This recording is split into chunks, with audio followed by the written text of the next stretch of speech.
ओम श्री परमात्मने नमः। श्रीमद्भगवद्गीता अथ गीता ध्यानम्। ओम पार्थाय प्रतिबोधितां भगवता नारायणेन स्वयं व्यासेन ग्रथितां पुराणमुनिना मध्ये महाभारतम्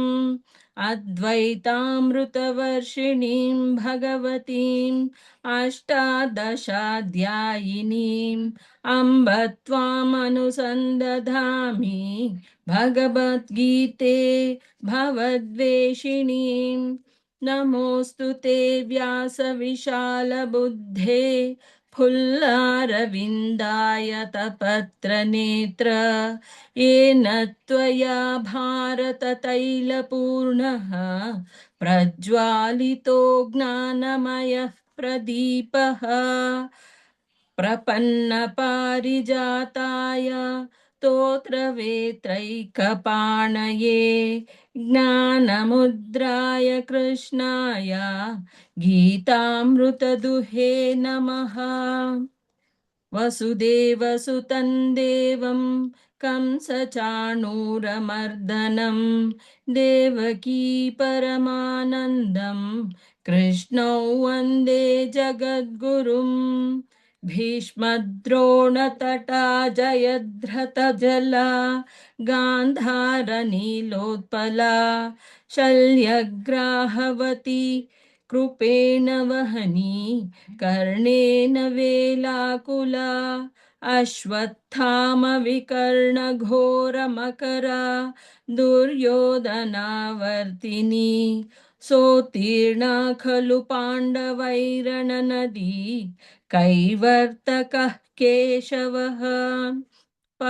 पाराशर्यवचः सरोजममलं गीतार्थगन्धोत्कटं नानाख्यानककेसरं हरिकथा सम्बोधनाबोधितं लोके सज्जनषट्पदैरहरहः पेपीयमानं मुदा भूयात् भारत पंकजं कलिमलप्रध्वंसनश्रेयसे मूकं करोति वाचालं पङ्गुल्लङ्घयते गिरिं यत्कृपातमहौ वन्दे परमानन्दमाधवम्। गीताशास्त्रमिदं पुण्यं यः पठेत् पुमान् विष्णोः पदमवाप्नोति भयशोकादिवर्जितः। गीताध्ययनशीलस्य प्राणायामपरस्य च नैव सन्ति हि पापानि पूर्वजन्मकृतानि च। मलनिर्मोचनं पुंसां जलस्नानं दिने दिने सकृद्गीताम्भसि स्नानं संसारमलनाशनं। गीता सुगीता कर्तव्या किमन्यैः शास्त्रविस्तरैः या स्वयं पद्मनाभस्य मुखपद्मात् विनिसृता। भारतामृतसर्वस्वं विष्णोर्वक्त्रादिनः श्रुता। गीता गङ्गोदकं पीत्वा पुनर्जन्म न विद्यते। सर्वोपनिषदो गावः दोग्धा गोपालनन्दनः पार्थो वत्सः सुधीर्भोक्ता दुग्धं गीतामृतं महत्। एकं शास्त्रं देवकी पुत्रगीतं एको देवकी पुत्र एव एको मन्त्रस्तस्य नामानि यानि कर्माप्येकं तस्य देवस्य सेवा। शान्ताकारं भुजगशयनं शान्ताकारं भुजगशयनं पद्मनाभं सुरेशं विश्वाधारं गगनसदृशं मेघवर्णं शुभाङ्गं लक्ष्मीकान्तं कमलनयनं योगिभिर्ध्यानगम्यं वन्दे विष्णुं भवभयहरं सर्वलोकैकनाथम् यं ब्रह्मा वरुणेन्द्ररुद्रमरुतः स्तुन्वन्ति दिव्यैस्तवैः वेदैः क्रमोपनिषदैः गायन्ति यं सामगाः तद्गतेन मनसा पश्यन्ति यं योगिनः यस्यान्तन्न विदुःसुरासुरगणाः देवाय तस्मै नमः इति गीताध्यानं सम्पूर्णम्। ॐ श्री परमात्मने नमः। श्रीमद्भगवद्गीता अथ प्रथमोऽध्यायः अर्जुन विषाद योगः। धृतराष्ट्र उवाच धर्मक्षेत्रे कुरुक्षेत्रे समवेतायुयुत्सवः मामकाः पाण्डवाश्चैव किमकुर्वत सञ्जय। सञ्जय उवाच दृष्ट्वा तु पाण्डवानीकं व्यूढं दुर्योधनस्तदा आचार्यमुपसङ्गम्य राजा वचनमब्रवीत् पश्यैतां पाण्डुपुत्राणाम् आचार्यमहतीं च मूं व्यूढान् द्रुपदपुत्रेण तव शिष्येण धीमता अत्र शूरा महेश्वासाः भीमार्जुनसमायुधि युयुधानो विराटश्च द्रुपदश्च महारथः दृष्टकेतुश्चेकितानः काशीराजश्च वीर्यवान् पुरुजित्कुन्तिभोजश्च शैब्यश्च नरपुङ्गवः युधामन्युश्च विक्रान्तः उत्तमौजाश्च वीर्यवान् सौभद्रो द्रौपदेयाश्च सर्व एव महारथाः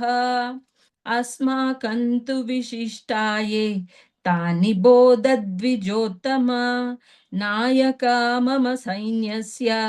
संज्ञार्थं तान् ब्रवीमि ते भवान् भीष्मश्च कर्णश्च कृपश्च समितिञ्जयः अश्वत्थामा विकर्णश्च सौमदत्तिस्तथैव च अन्ये च बहवः शूराः मदर्थे त्यक्तजीविताः नानाशस्त्रप्रहरणाः सर्वे युद्धविशारदाः अपर्याप्तं तदस्माकं बलं भीष्माभिरक्षितं पर्याप्तं त्विदमे तेषां बलं भीमाभिरक्षितम् अयनेषु च सर्वेषु यथा भागमवस्थिताः भीष्ममेवाभिरक्षन्तुं भवन्तः सर्व एव हि तस्य सञ्जनयन् हर्षं कुरु वृद्धः पितामहः सिंहनादौ विनद्योचैः शङ्खं दद्मौ प्रतापवान् ततः शङ्काश्च भैर्यश्च पणवानकगोमुखाः सहसैवाभ्यहन्यन्त सशब्दस्तु मुलोऽभवत् ततः श्वेतैर्हयैर्युक्ते महति स्यन्दने स्थितौ माधवाः पाण्डवाश्चैव दिव्यौ शङ्कौ प्रदद्मतुः पाञ्चजन्यं हृषीकेशः देवदत्तं धनञ्जयः पौण्ड्रान् दद्मौ महाशङ्खं भीमकर्मावृकोदरः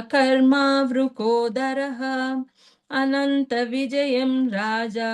कुन्तीपुत्रो युधिष्ठिरः नकुलः सह देवश्च सुघोषमणिपुष्पकौ काश्यश्च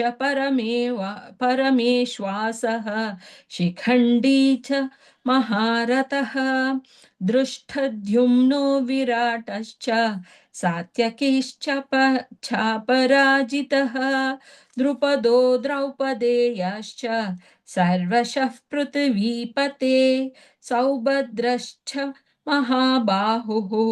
शङ्खान् दद्मौ पृथक् पृथक् सघोषोदार्तराष्ट्राणां हृदयानि व्यदारयत् नभश्च पृथिवीं चैव तुमुलो व्यनुनादयन् अथौ व्यवस्थितान् दृष्ट्वा धार्तराष्ट्रान् कपिध्वजः प्रवृत्ते शस्त्रसम्पाते धनुरुद्यमपाण्डवः हृषीकेशं तदा वाक्यम् इदमाह महीपते अर्जुन उवाच सेनयोरुभयोर्मध्ये रथं स्थापयमेच्युत यावदेतान्निरीक्षेऽहं योद्धुकामानवस्थितान् कैर्मया सह योद्धव्यम् अस्मिन् रणसमुद्यमे योत्समानानवेक्षेऽहं य एतेऽत्र समागताः धार्तराष्ट्रस्य दुर्बुद्धेः युद्धे प्रियचिकीर्षवः सञ्जय उवाच एवमुक्तो हृषीकेशः गुडाकेशेन भारत सेनयोरुभयोर्मध्ये स्थापयित्वा रथोत्तमम् भीष्मद्रोणप्रमुखतः सर्वेषां च महीक्षिताम् उवाच पार्थ पश्यैतान् समवेतान् कुरूनिति तत्रापश्यत् स्थितान् पार्थः पितॄनतः पितामहान् आचार्यान् मातुलान् भ्रातॄन् पुत्रान् पौत्रान् सखींस्तथा श्वशुरान् सुहृदश्चैव सेनयोरुभयोरपि तान् समीक्ष स कौन्तेयः सर्वान् बन्धून्नवस्थितान् कृपया परयाविष्टः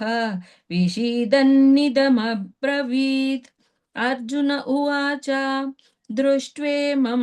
स्वजनं कृष्ण युयुत्सं समुपस्थितं सीदन्ति मम गात्राणि मुखं च शुष्यति वेपतुश्च शरीरे मे रोमहर्षश्च जायते गाण्डीवं स्रंसते हस्तात् त्वक्चैव परिदह्यते न च शक्नोम्यवस्थातुं भ्रमतीव च मे मनः निमित्तानि च पश्यामि विपरीतानि केशव न च श्रेयोनुपश्यामि हत्वा स्वजनमाहवे न काङ्क्षे विजयं कृष्ण न च राज्यं सुखानि च किं नो राज्येन गोविन्द किं भोगैर्जीवितेन वा येषमर्थे काङ्क्षितन्नः राज्यं भोगान् सुखानि च त इमेव स्थिता युद्धे प्राणान् त्यक्त्वा धनानि च आचार्यपितरः पुत्रान् तथैव च पितामहाः मातुलाश्वशुराः पुत्राः शाल्याः सम्बन्धिनस्तथा एतान् न हन्तुमिच्छामि नथोऽपि मधुसूदन अपि त्रैलोक्यराज्यस्य हेतोः किन्नु मही कृते निहत्य धार्तराष्ट्रान्नः का प्रीतिः का प्रीतिस्य जनार्दन पापमेवाश्रयेदस्मान् हत्वैतान् तात नः तस्मान्नार्हा वयं हन्तुं धार्तराष्ट्रान् स्वबान्धवान् स्वजनं हि कथं हत्वा सुखिनः स्याम माधव यद्येपेतेन पश्यन्ति लोभोह लोभोपहत चेतसः कुलक्षयकृतं दोषं मित्रद्रोहे च पातकं कथं न ज्ञायमस्माभिः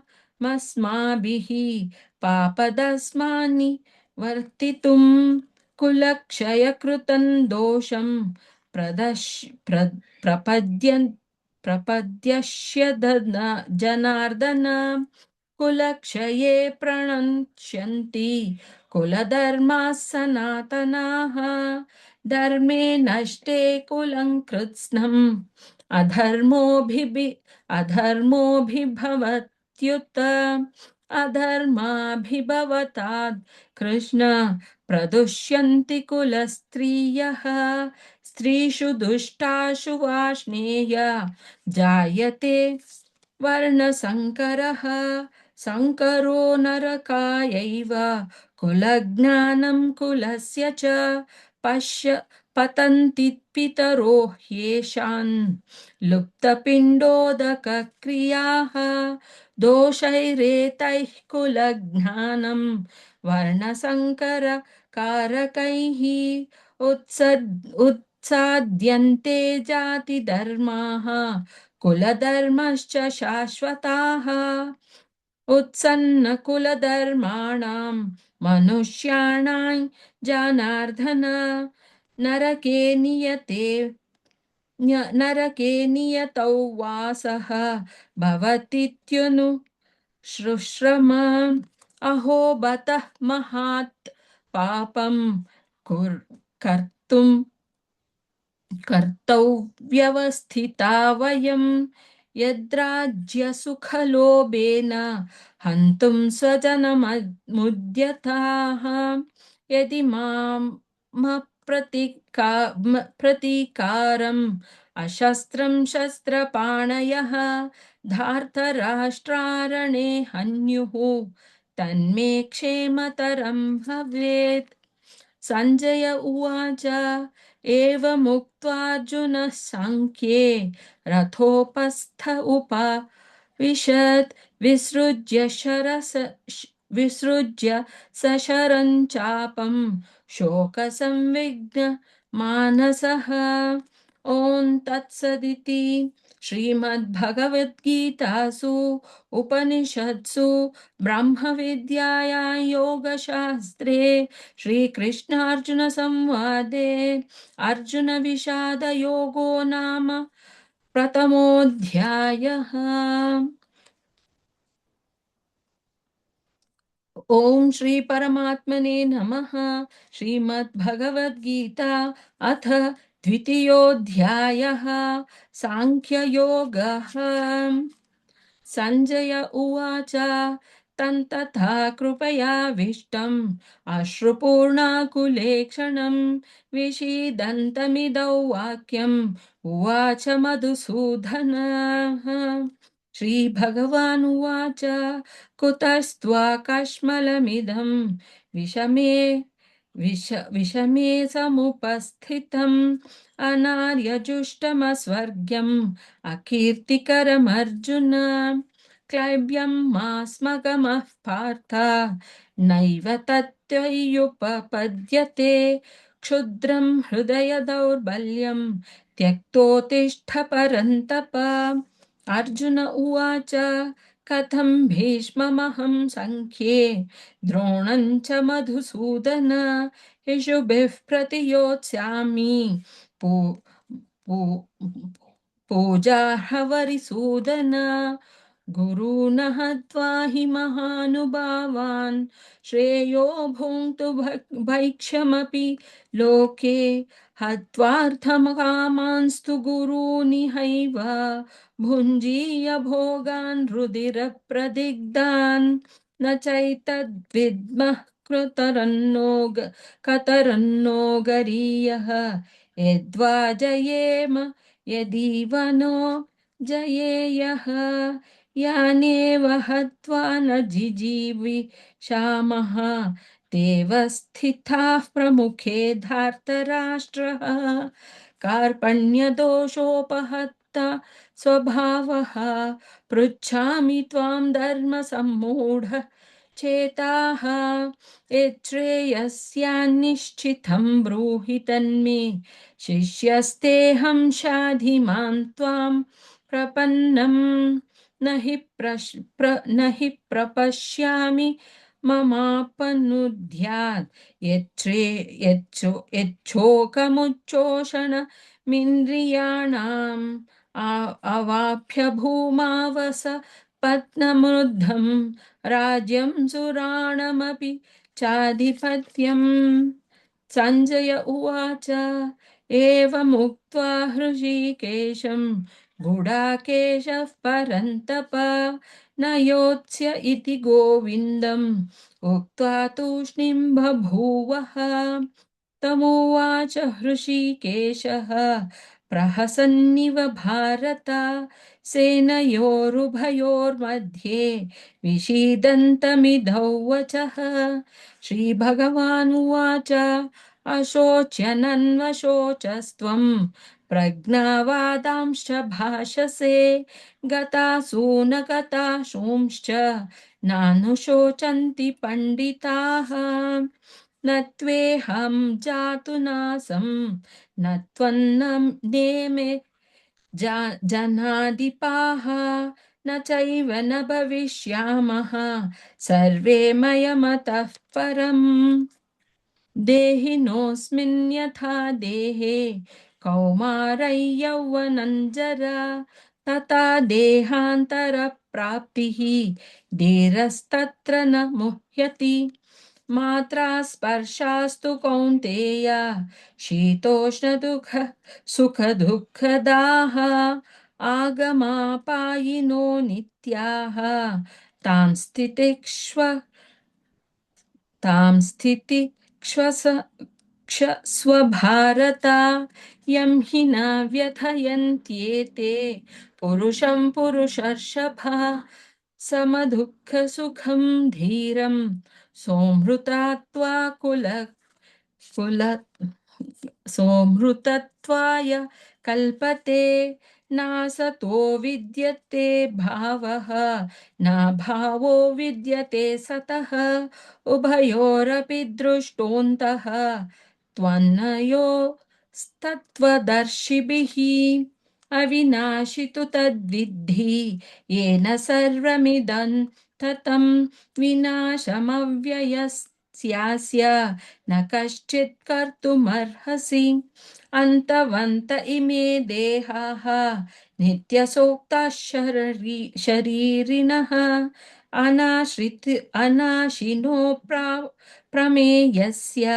तस्माद्युध्यस्व भारत य एनौ वेत्ति हन्तारं यश्चैनं मन्यते हतम् उभौ तौ न विजानीतः नायं हन्ति न हन्यते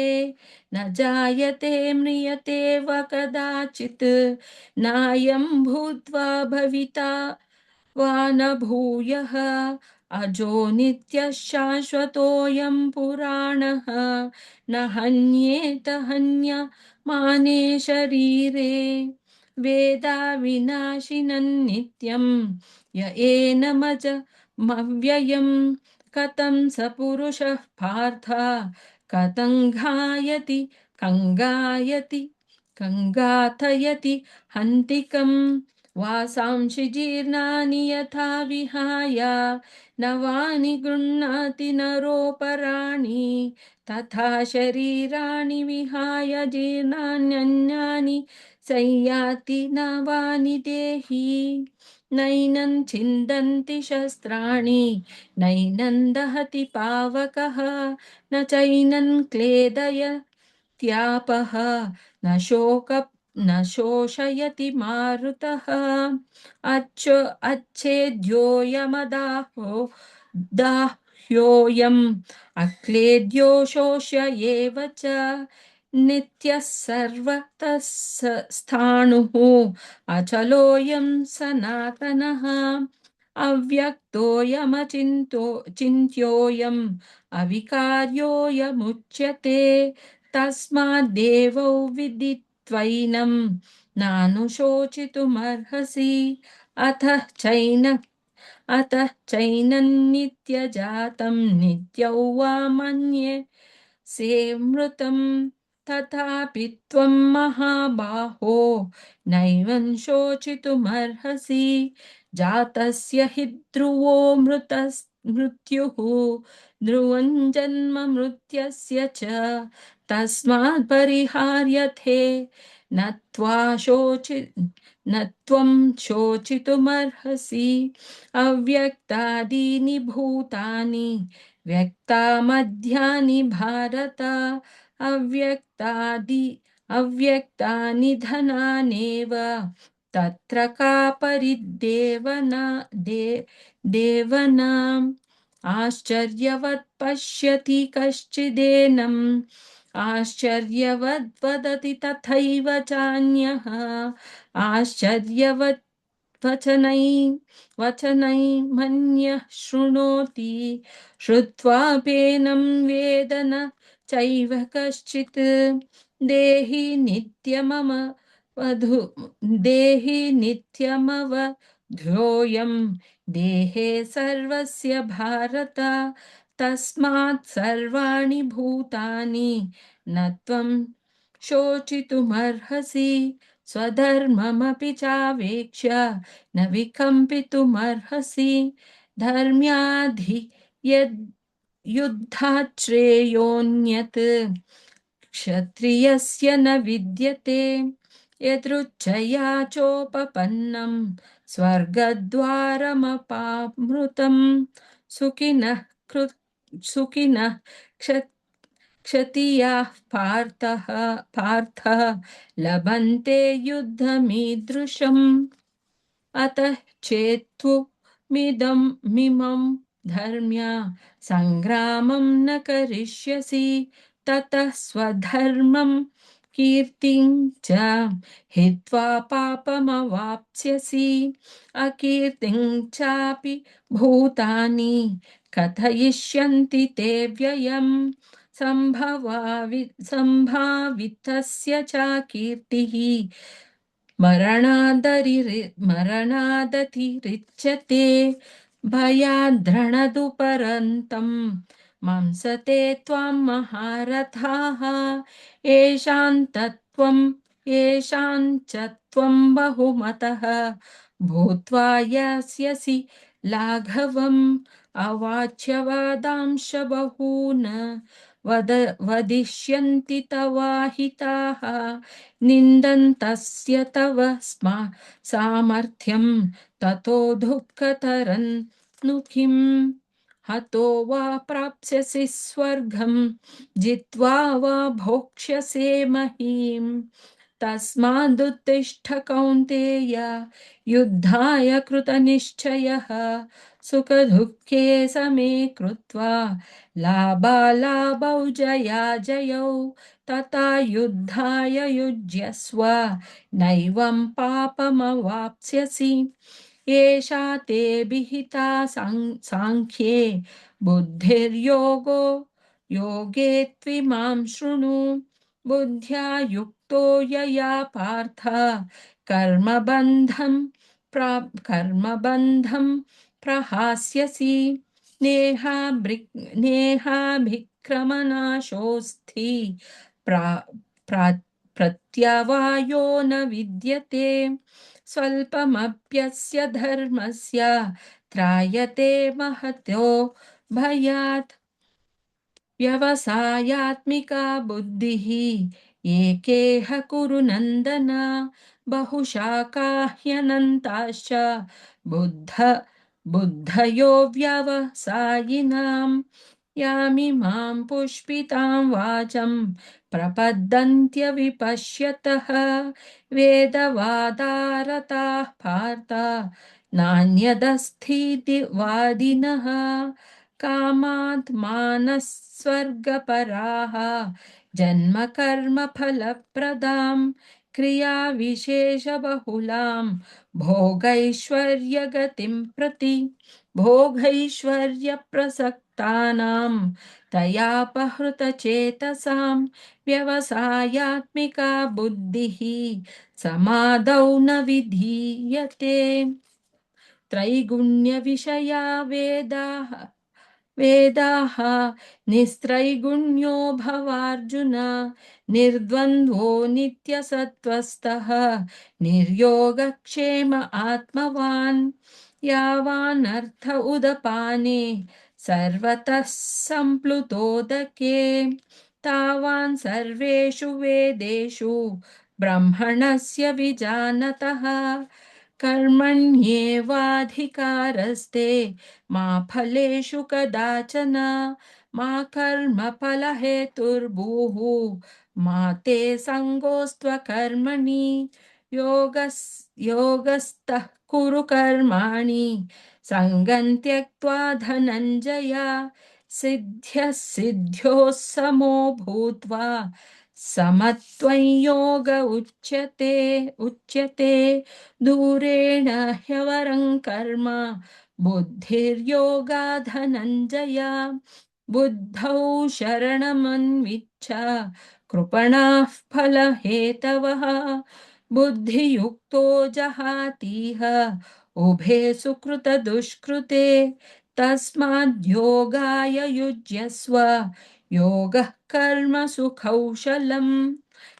कर्मजं बुद्धियुक्ता हि फलं त्यक्त्वा मनीषिणः जन्मबन्धविनिर्मुक्ताः पदं गच्छन्त्यनामयम् यदा ते मोहकलिलं बुद्धिर्व्यतितरिष्यति तदा गन्तासि निर्वेदं श्रोतव्यस्य श्रुतस्य च श्रुतिविप्रतिपन्ना ते युद्धास्थास्यति निश्चला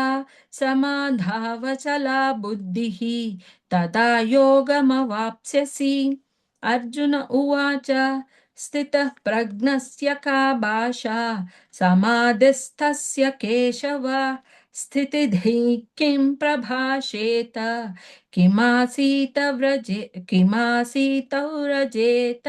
किम् श्रीभगवानुवाच प्रजहाति यदा कामान् सर्वान् पार्थमनोगतान् आत्मन्येवात्मना तुष्टः स्थितप्रज्ञस्तदोच्यते दुःखेष्वनुद्विग्नमनाः सुखेषु विगतस्पृहः वीतरागभयक्रोधः स्थितधीर्मुनिरुच्यते यः सर्वत्रानभिस्नेहः तत्तत्प्राप्य शुभाशुभं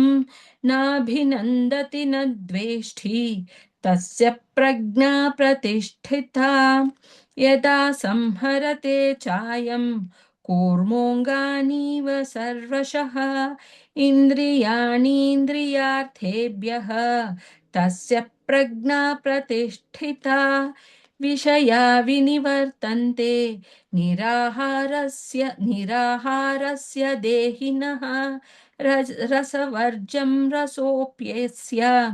परं दृष्ट्वा निवर्तते यततो ह्यपि कौन्तेय पुरुषस्य पुरुषस्य विपश्चितः इन्द्रियाणि प्रमाथीनि हरन्ति प्रसभं मनः तानि सर्वाणि संयम्य युक्त आसीत मत्परः वशे हि यस्येन्द्रियाणि तस्य प्रज्ञा प्रतिष्ठिता ध्यायतो विषयान् पुंसः सङ्गस्त्वेषूपजायते सङ्गान् सञ्जायते कामः कामात् क्रोधोऽभिजायते क्रोधात् भवति सम्मोहः सम्मोहात् स्मृतिविभ्रमः स्मृतिभ्रंशात् बुद्धिनाशः बुद्धिनाशात् प्रणश्यति रागद्वेषवियुक्तैस्तु विषयानिन्द्रियैश्चरन् आत्मवशैर्विधेयात्मा प्रसादाद्मधिगच्छति प्रसादे सर्वदुःखानां हानिरस्योपजायते प्रसन्नचेतसो ह्याशु बुद्धिः पर्युपवस् बुद्धिः पर्यवतिष्ठते नास्ति बुद्धिरयुक्तस्य न चायुक्तस्य भावना न चा भावयतः शान्तिः अशान्तस्य कुतः सुखम् इन्द्रियाणां हि चरतां यन्मनोनुविधीयते तदस्य हरति प्रज्ञां वायुर्नाम मिवाम्भसि तस्माद्यस्य महाबाहो निगृहीतानि सर्वशः इन्द्रियाणीन्द्रियार्थेभ्यः तस्य प्रज्ञा प्रतिष्ठिता या निशा सर्वभूतानां तस्यां जाग्रति संयमी यस्यां जाग्रति भूतानि सा निशा पश्यतो मुनेः आपूर्यमाणम् तिष्ठं समुद्रमापाः प्रवशन्ति यद्वत् तद्वत् कामायं प्रविशन्ति सर्वे स शान्तिमाप्नोति स कामकामी विहाय कामान् यः सर्वान् पुंसांश्चरति निःस्पृहः निर्मोहो निरहङ्कारः स शान्तिमधिगच्छति येषा ब्राह्मी स्थितिः पार्थ नैनां प्राप्य विमुह्यति स्थित्वा स्यामन्तकालेऽपि ब्रह्मनिर्वाण मृच्छति ॐ तत्सदिति श्रीमद्भगवद्गीतासु उपनिषत्सु ब्रह्मविद्यायां योगशास्त्रे श्रीकृष्णार्जुनसंवादे साङ्ख्ययोगो नाम द्वितीयोऽध्यायः। ॐ श्री परमात्मने नमः। श्रीमद्भगवद्गीता अथ तृतीयोऽध्यायः कर्मयोगः। अर्जुन उवाच ध्यायसि चेत् कर्मणस्ते मता बुद्धिर्जनार्दन तत्किं कर्मणि घोरे मां नियोजयसि केशव व्यामिश्रेणेव वाक्येन बुद्धिं मोहयसीव मे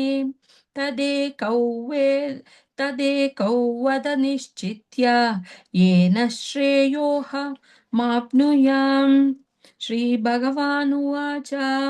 लोकेऽस्मिन् द्विविधा निष्ठा पुरा प्रोक्ता मया नघ ज्ञानयोगेन साङ्ख्यानां कर्मयोगेन योगिनां न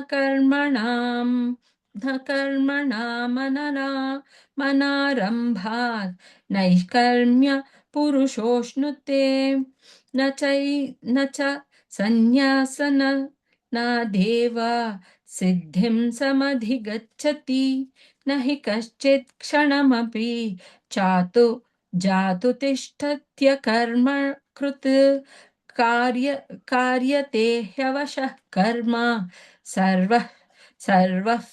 प्रकृतिर्जैर्गुणैः कर्मेन्द्रियाणि संयम्य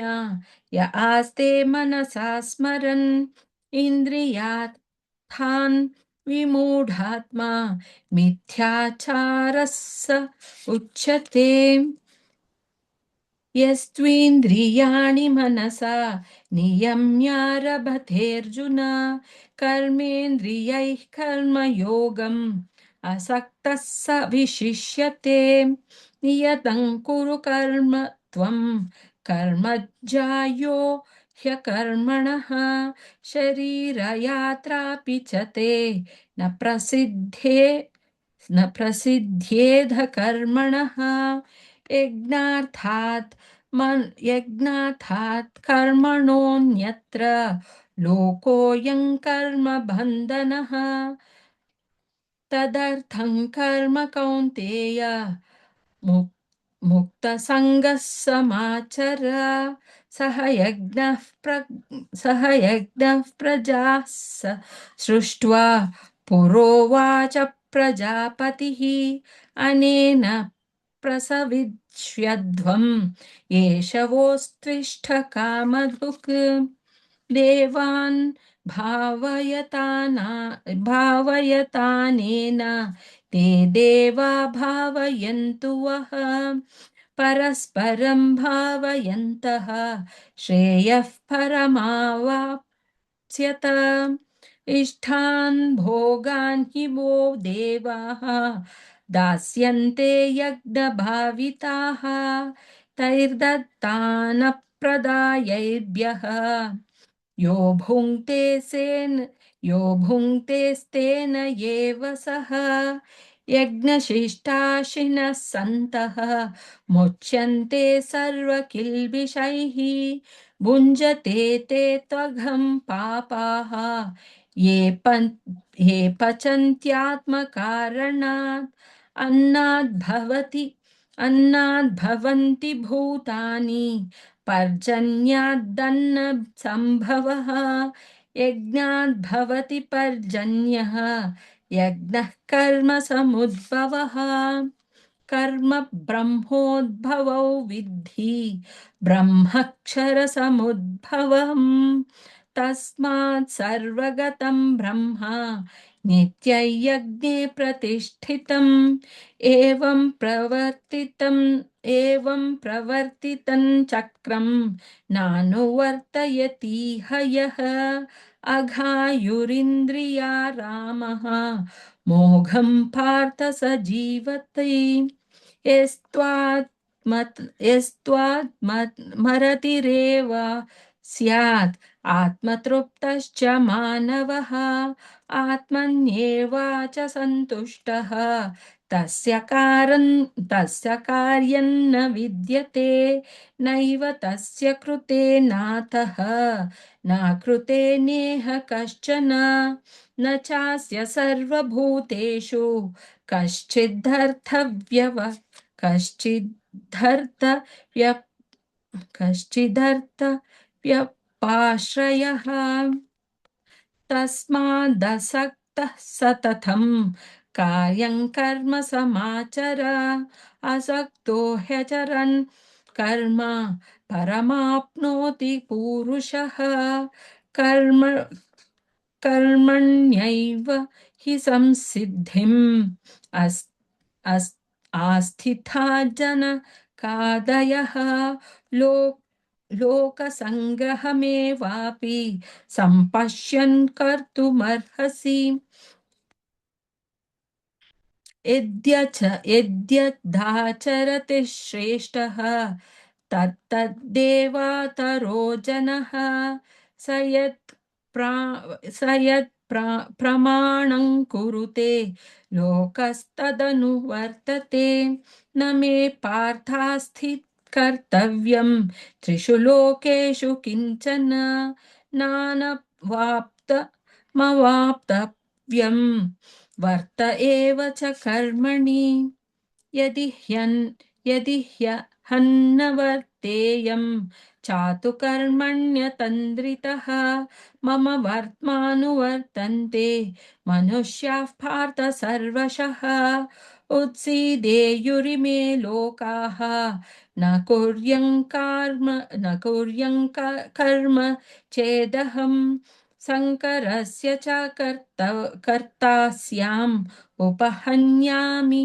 माः प्रजाः सक्तः कर्मण्य विद्वांसः यथा कुर्वन्ति भारत कुर्याद्विद्वांस्तथा सक्तः चिकीर्षुर्लोकसङ्ग्रहं न बुद्धिर्भेदं जना येत् अज्ञानं कर्मसङ्गिनं जोषयेत् सर्वकर्माणि विद्वान् युक्तः समाचरन् प्रकृतेः क्रियमाणानि गुणैः कर्माणि सर्वशः अहङ्कारविमूढात्मा कर्ताहमिति मन्यते तत्त्ववित्तु महाबाहो गुणकर्मविभागयोः गुरु गुणागुणेषु वर्तन्ते इति मत्वा सज्जते प्रकृतेर्गुणसम्मूढाः सज्जन्ते गुणकर्मसु तान् कृत्स्नविदो मन्दान् कृत्स्नविन्न विचालयेत् मयि सर्वाणि कर्माणि सन्न्यस्याध्यात्म चेतसा निराशीर्निर्ममो भूत्वा युध्यस्व विगत ज्वरः ये मे मतमिदं नित्यम्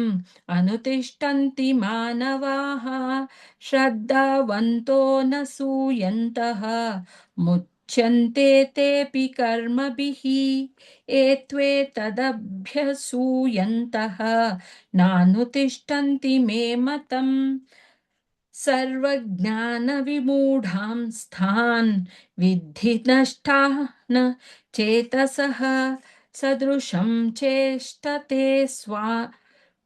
स्वस्याः प्रकृतेर्ज्ञानवानपि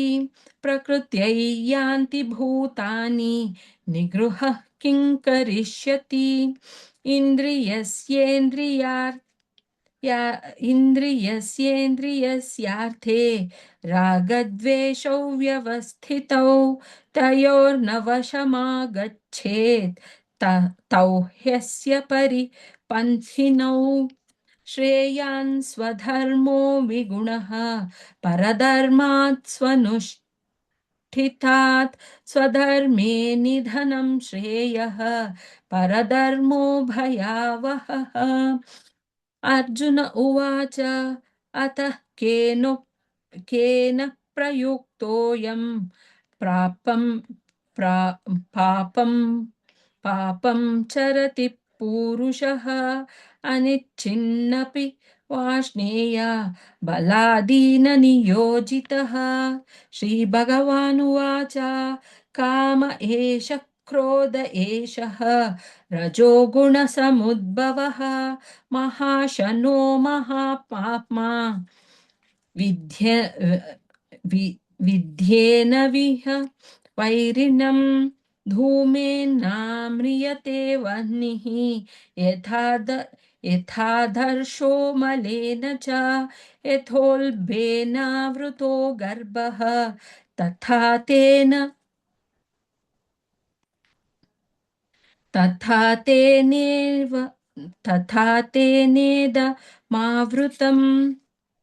आवृतं ज्ञानमेतेन ज्ञानिनो नित्यवैरिणा कामरूपेण कौन्तेय दुष्पूरेणानलेन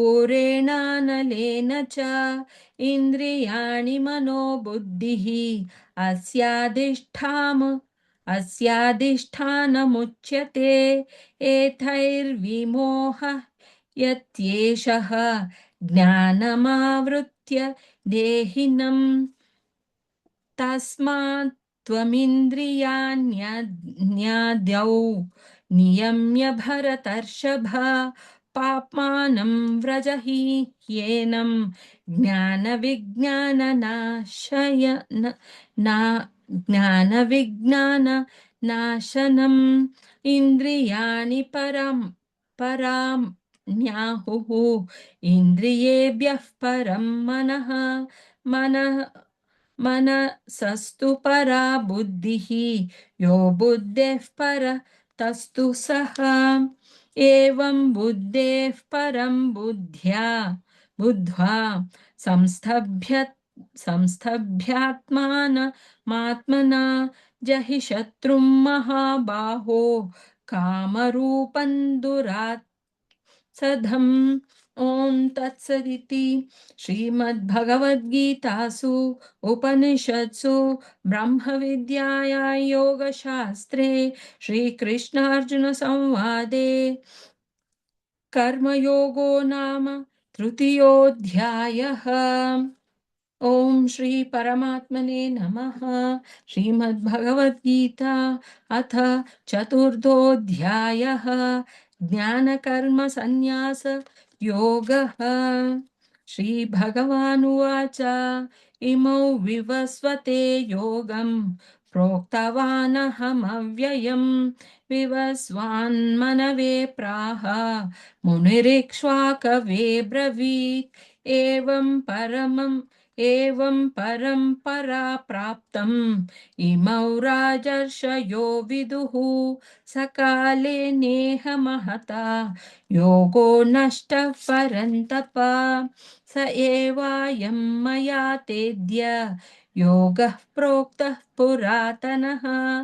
भक्तोऽसि मे सखा चेति रहस्यं ह्येतदुत्तमम् अर्जुन उवाच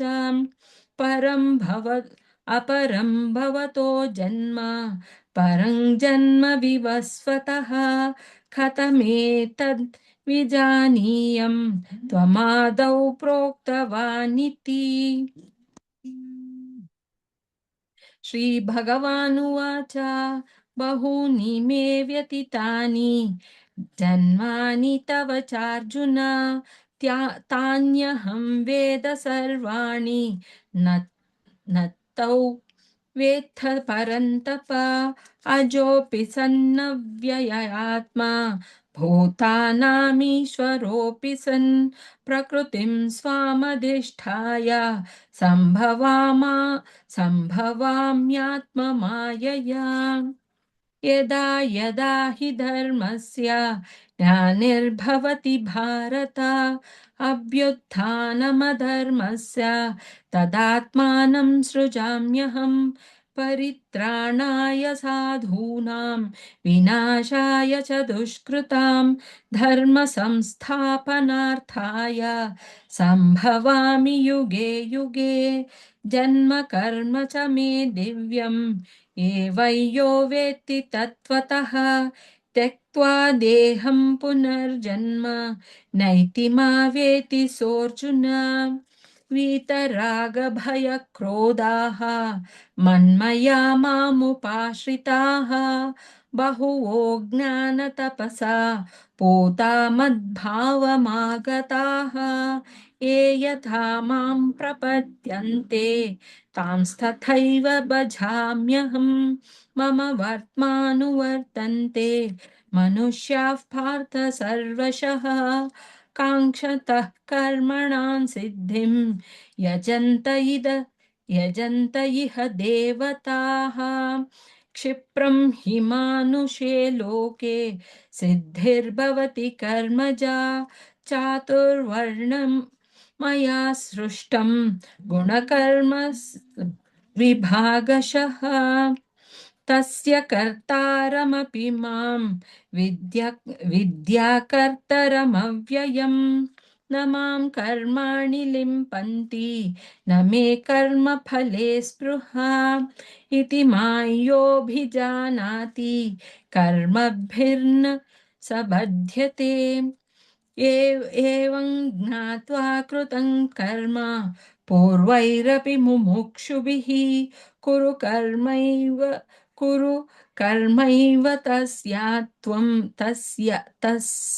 तस्मात् त्वं पूर्वैः पूर्वतरं कृतम् किं कर्म किमु कर्मेति कवयोऽप्यत्र मोहिताः तत्ते कर्म प्रवक्ष्यामि यज्ञात्वा मोक्ष्यसे शुभात् कर्मणो ह्यपि बोधव्याञ्च विकर्मणः अकर्मणश्च बोधव्यं गहना कर्मणो गतिः कर्मण्यकर्म यः पश्येत् अकर्मणि च कर्म यः स बुद्धिमान् मनुष्येषु स युक्तः कृत्स्न कर्मकृत् यस्य सर्वे समारम्भाः कामसङ्कल्पवर्जिताः ज्ञानाग्निदग्धकर्माणं तमाहुः पण्डितं बुधाः त्यक्त्वा कर्मफलान् सङ्गं नित्यतृप्तो निराश्रयः कर्मण्यभिप्रवृत्तोऽपि नैव किञ्चित् करोति सः निराशीर्यत चित्तात्मा त्यक्ता सर्वपरिग्रहः शारीरं केवलं कर्म कुर्वन्नाप्नोति किल्बिषम् यदृच्छालाभसन्तुष्टः द्वन्द्वातीतो विमत्सरः समसिद्धावसिद्धौ च कृत्वापि न निबध्यते गतसङ्गस्य मुक्तस्य ज्ञानावस्थितचेतसः यज्ञायाचरित कर्म समग्रं प्रविलीयते ब्रह्मणार्पणं ब्रह्म हविः ब्रह्माग्नौ ब्रह्मणाहुतं ब्रह्मैव तेन गन्तव्यं ब्रह्मकर्म समाधिना दैवमेवापरे यज्ञं योगिनः पर्युपासते ब्रह्माज्ञावपरे यज्ञं यज्ञेनैवोपजुह्वति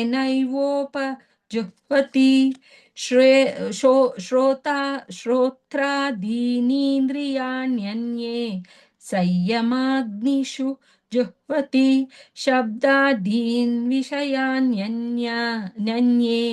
इन्द्रियाग्निषु जुह्वति सर्वाणीन्द्रिया कर्माणि प्राणकर्माणि चापरे आत्मसंयमयोगाग्नौ जुह्वति ज्ञानदीपिते द्रव्ययज्ञस्तपो यज्ञाः योगयज्ञस्तथा परे स्वाध्यायज्ञान यज्ञश्च यतयः संशितव्रताः आपने जुह्वति प्राणं प्राणे पानं तथा परे प्राणापानगति रुद्ध्वा प्राणायामपरायणाः अपरे नियताहाराः प्राणान् प्राणेषु जुह्वति सर्वेष्येते यज्ञविदः यज्ञक्षपितकल्मषाः यज्ञशिष्टामृतभुजः यान्ति ब्रह्मा सनातनं नायल्लोकोऽस्त्ययज्ञस्य कुतोऽन्यः कुरु सत्तमाम् एवं बहुविधा यज्ञाः वितता ब्रह्मणो मुखे कर्मज्ञानविद्धितान् सर्वान् एवं ज्ञात्वा विमोक्ष्यसे श्रेयान् द्रव्यमयाद् यज्ञात् ज्ञानयज्ञः परन्तप सर्वं सर्वं कर्माखिलं पार्थ ज्ञाने परिसमाप्यते तद्विद्धि प्रणिपातेन परिप्रश्नेन सेवया उपदेक्षन्ति ते ज्ञानिनस्तत्त्वदर्शिनः यज्ञात्वा न पुनर्मोहम् एवैयास्यसि पाण्डव येन भूतान्यशेषेण द्रक्ष्यस्यात्मन्यथो मयि अपि चेदसि पापेभ्यः सर्वेभ्यः पापकृत्तमः सर्वं ज्ञानप्लवेनैव वृजिनं सन्तरिष्यसि यथैधांसि समिद्धोऽग्निः भस्मसात् कुरुतेऽर्जुन ज्ञानिनः सर्वकर्माणि भस्मात् कुरुते तथा न हि ज्ञानेन सदृशं पवित्रमिह विद्यते तत्स्वयं योगसंसिद्धः कालेनात्मनि विन्दति श्रद्धावान् लभते ज्ञानं तत्परः तत्परं तत्परः संयतेन्द्रियः ज्ञानाल्लब्ध्वा परां शान्तिम् अचिरेणाधिगच्छति अग्नश्चा अग्नश्चा श्रद्धदानश्च संशयात्मा विनश्यति नायल्लोकोऽस्ति न परः न सुखं संशयात्मनः योगः सन्न्यस्तकर्माणं ज्ञानसञ्छिन्न संशयम् आत्मवन्तन्न कर्माणि निबध्नन्ति धनञ्जय तस्मात् ज्ञानसम्भूतं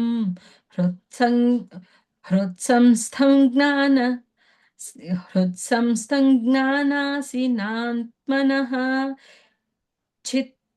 चित्त्वैनं संशयं योगम् आतिष्ठोत्तिष्ठ भारत ॐ तत्सदिति श्रीमद्भगवद्गीतासु उपनिषत्सु ब्रह्मविद्यायां योगशास्त्रे कृष्णार्जुनसंवादे ज्ञानकर्म संन्यासयोगो नाम चतुर्थोऽध्यायः। ओम श्री परमात्मने नमः। श्रीमद्भगवद्गीता अथ पंचमोऽध्यायः कर्म संन्यास योगः। अर्जुन उवाच संन्यासं कर्मणां कृष्ण पुनर्योगं च शंससि यो यच्छ्रेयो यतयोरेकं तन्मे ब्रूहि सुनिश्चितम् श्रीभगवानुवाच सन्न्यासः कर्मयोगश्च निःश्रेयसकरावुभौ तयोस्तु कर्मसन्न्यासात् कर्मयोगो विशिष्यते ज्ञेयः स नित्यसन्न्यासी यो न द्वेष्टि न काङ्क्षति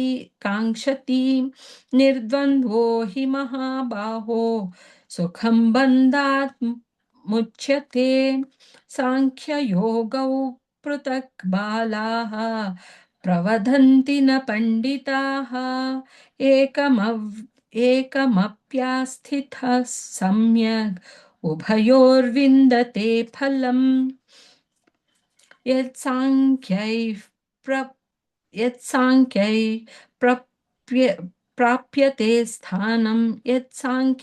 प्राप्यते स्थानं तद्योगैरपि गम्यते एकं साङ्ख्यं च योगं च यः पश्यति स पश्यति सन्न्यासस्तु महाबाहो दुःखमाप्तु मयोगतः योगयुक्तो मुनिर्ब्रह्मा न चिरेणाधिगच्छति योगयुक्तो विशुद्धात्मा विजितात्मा जितेन्द्रियः सर्वभूतात्मभूतात्मा कुर्वन्नपि न लिप्यते नैव किञ्चित् करोमीति युक्तो मन्येत तत्त्ववित् पश्यन् शृण्वन् स्पृशन् जिघ्रन् अश्नन् गच्छन् स्वपन् श्वसन् प्रलपन् विसृजन् गृह्णन् उन्मिषन् निमिषन् नपि इन्द्रियाणीन्द्रियार्थेषु वर्तन्त इति धारयन् ब्रह्मण्याधाय कर्माणि सङ्गं त्यक्त्वा करोति यः लिप्यते न स पापेन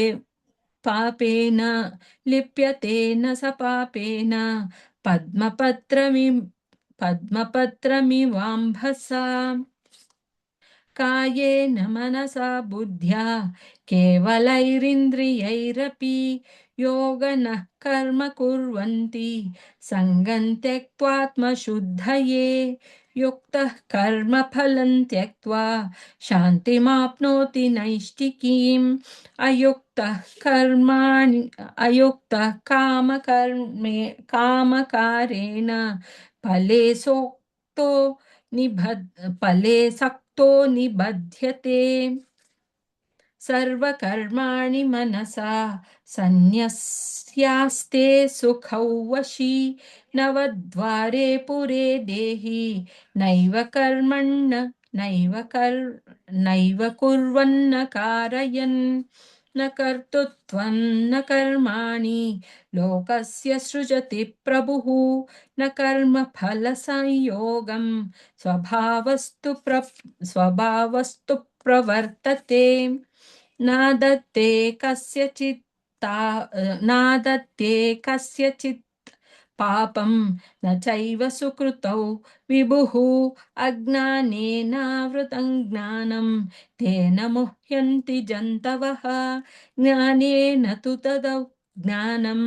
येषान्नाशितमात्मनः तेषामाधित्यवज्ज्ञानं प्रकाशायति परम्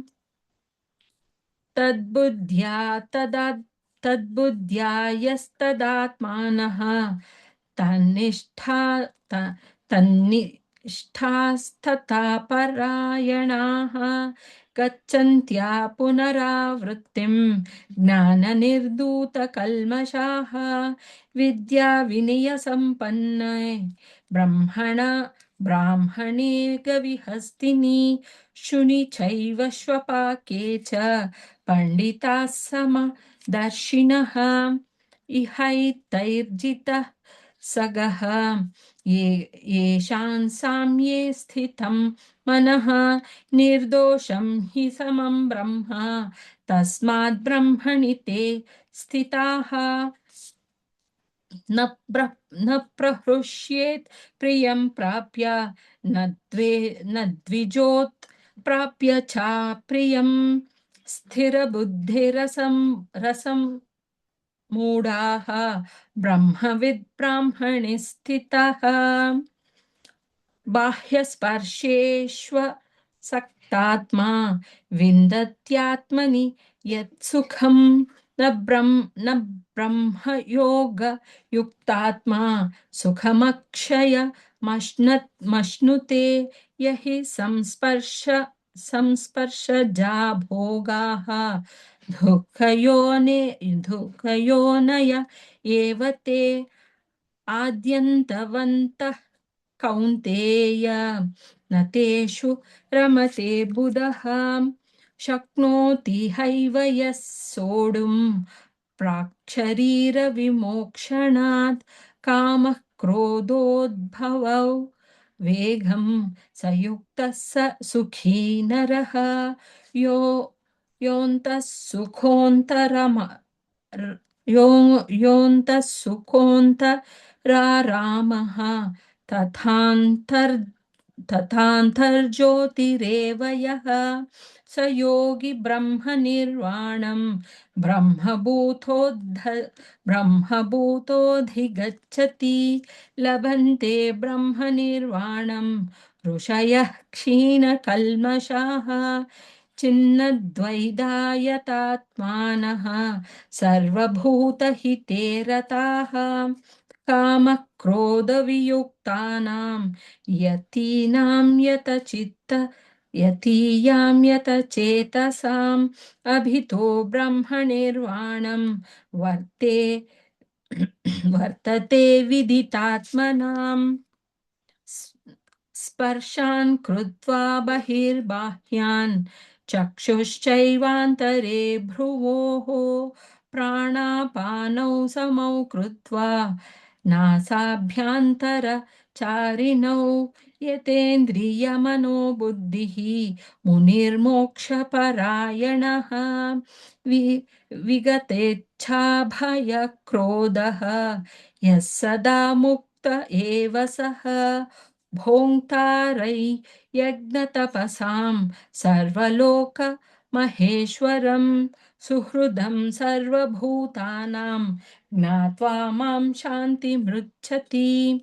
ॐ तत्सदिति श्रीमद्भगवद्गीतासु उपनिषत्सु ब्रह्मविद्यायां योगशास्त्रे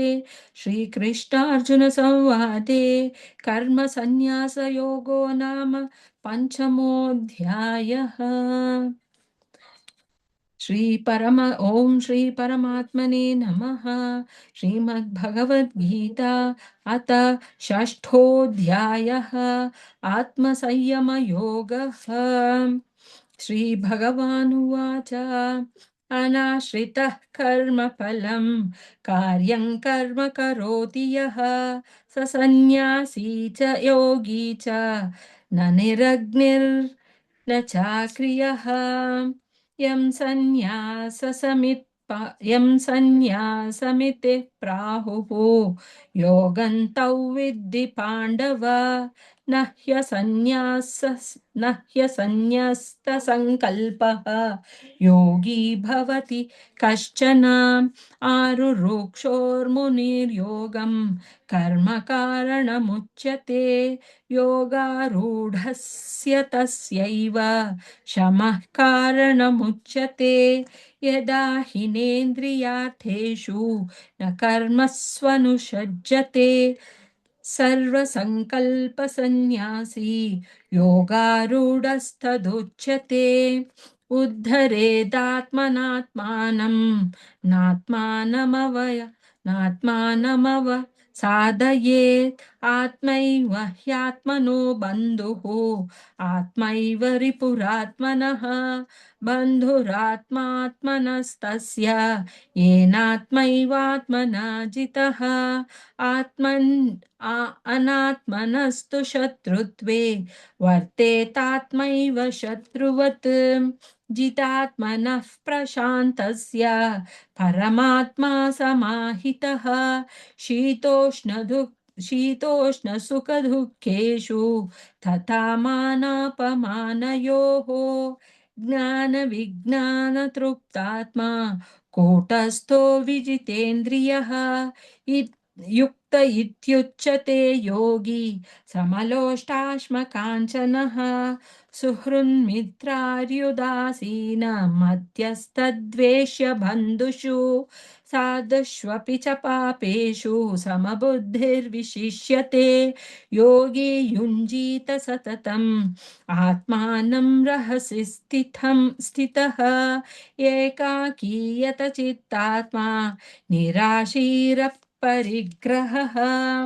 शुचौ देशे प्रतिष्ठाप्य स्थिरमासनमात्मनः नात्युच्छ्रितन्नातिनीचं चैलाजिनकुशोत्तरम् तत्रैकाग्रं मनः कृत्वा यतचित्तेन्द्रियः क्रियः उपविश्यासने युञ्ज्यात् योगमात्मा विशुद्धये समं कायशिरो ग्रीवं धारयन्नचलं स्थिरः सम्प्रेक्ष्य नासिकाग्रं स्वं दिशश्चानवलोकयन् प्रशान्तात्मा विगता ब्रह्मचारिव्रते स्थितः मनः संयम्यमुच्चित्तः युक्त आसीत मत्परः युञ्जन्येवं सदात्मानं योगी नियतमानसः शान्तिं निर्वाणपरमां मत्संस्थामधिगच्छति नात्यश्नतस्तु योगोऽस्ति न चैकान्तमनश्नतः नाति न चाति स्वप्नशीलस्य जाग्रतो नैव चार्जुन युक्ताहारविहारस्य युक्तचेष्टस्य कर्मसु युक्तस्वप्नावबोधस्य योगो भवति दुःखः यदा विनियतं चित्तम् आत्मन्येवातितिष्ठति निःस्पृहः सर्वकामेभ्यः युक्त इत्युच्यते तदा यथा दीपो निवातस्तः नेङ्गते सोपमा स्मृता योगिनो यतचित्तस्य युञ्जतो योगमात्मनः यत्रो परमतो चित्तं निरुद्धं योगसेवया यत्र चैवात्मनात्मानं पश्यन्नात्मनि तुष्यति सुखमात्यन्तिकै यत्तत् बुद्धिग्राह्यमतीन्द्रियं वेत्ति यत्र न चैवायं स्थितश्चलति तत्त्वतः यल्लब्ध्वा चापरल्लाभं मन्यते नाधिकं ततः यस्मिन् स्थितो न दुःखेन गुरुणापि विचाल्यते तौ विद्या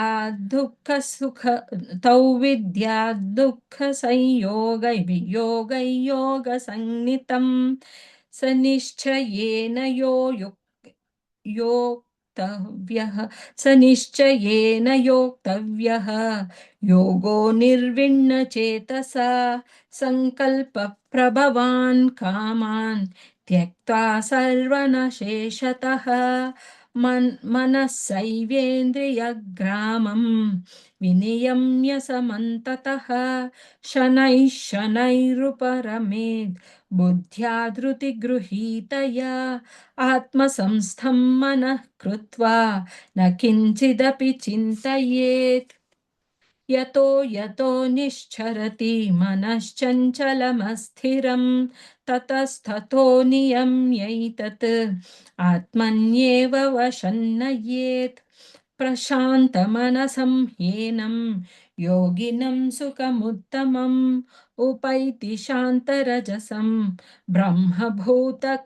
ब्रह्मभूतमकल्मषं